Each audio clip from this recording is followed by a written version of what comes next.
ओम श्री परमात्मने नमः।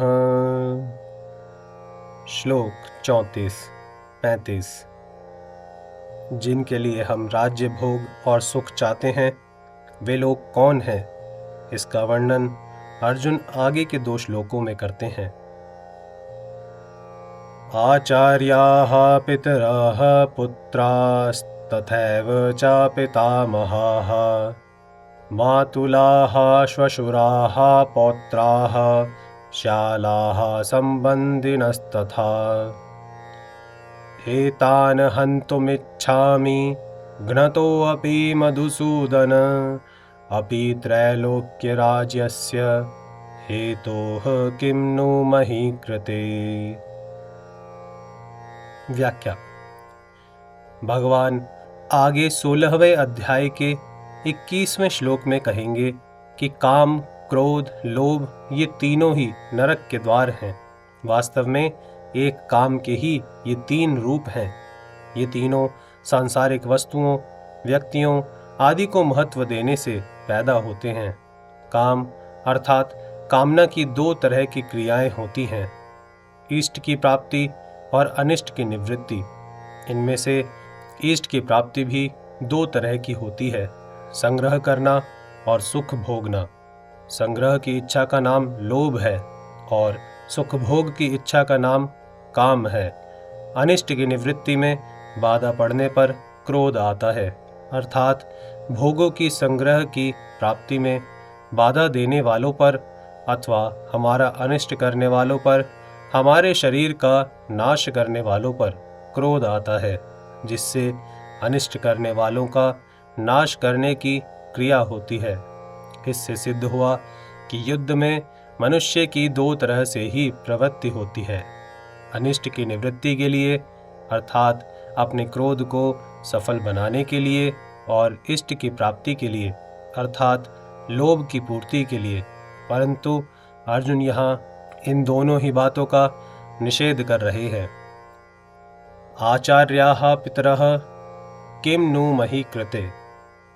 अगर हमारे ये कुटुंबीजन अपनी अनिष्ट निवृत्ति के लिए क्रोध में आकर मेरे पर प्रहार करके मेरा वध भी करना चाहें, तो भी मैं अपनी अनिष्ट निवृत्ति के लिए क्रोध में आकर इनको मारना नहीं चाहता।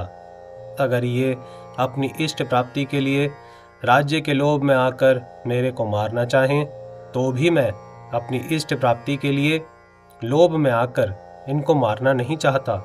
तात्पर्य यह हुआ कि क्रोध और लोभ में आकर मेरे को नरकों का दरवाजा मोल नहीं लेना है। यहाँ 2 बार अपि पद का प्रयोग करने में अर्जुन का आशय यह है कि मैं इनके स्वार्थ में बाधा ही नहीं देता तो ये मुझे मारेंगे ही क्यों। पर मान लो कि पहले इसने हमारे स्वार्थ में बाधा दी है, ऐसे विचार से ये मेरे शरीर का नाश करने में प्रवृत्त हो जाएं, तो भी मैं इनको मारना नहीं चाहता। दूसरी बात, इनको मारने से मुझे त्रिलोकी का राज्य मिल जाए, यह तो संभावना ही नहीं है।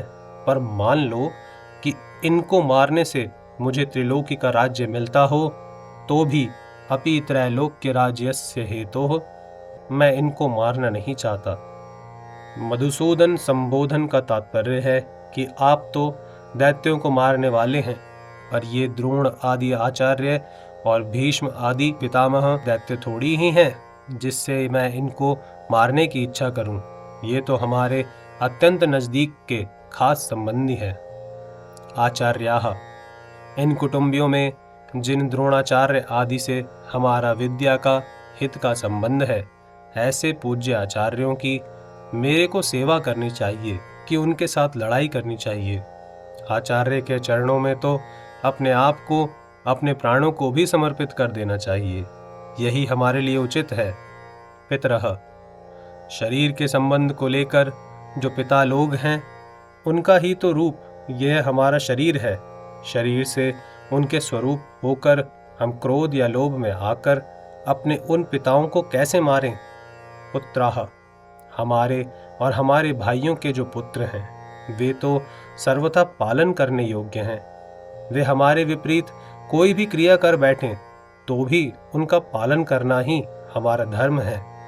पितामह ऐसे ही जो पितामह हैं वे जब हमारे पिताजी के भी पूज्य हैं तब हमारे लिए तो परम पूज्य है ही।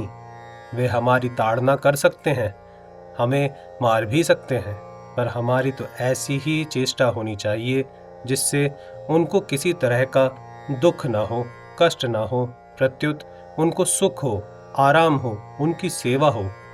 मातुलाह हमारे जो मामा लोग हैं वे हमारे पालन पोषण करने वाली माताओं के ही भाई हैं, अतः वे माताओं के समान ही पूज्य होने चाहिए। श्वशुराह ये जो हमारे ससुर हैं ये मेरी और मेरी भाइयों की पत्नियों के पूज्य पिताजी हैं, अतः ये हमारे लिए भी पिता के ही तुल्य हैं। इनको मैं कैसे मारना चाहूँ। पौत्राह हमारे पुत्रों के जो पुत्र हैं वे तो पुत्रों से भी अधिक पालन पोषण करने योग्य हैं। शालाह हमारे जो साले हैं वे भी हम लोगों की पत्नियों के प्यारे भैया हैं, उनको भी कैसे मारा जाए। संबंधिनः ये जितने भी संबंधी दिख रहे हैं और इनके अतिरिक्त जितने भी संबंधी हैं उनका पालन पोषण, उनकी सेवा करनी चाहिए कि उनको मारना चाहिए। इनको मारने से अगर हमें त्रिलोकी का राज्य भी मिल जाए तो भी क्या इनको मारना उचित है। इनको मारना तो सर्वथा अनुचित है। जय श्री कृष्ण।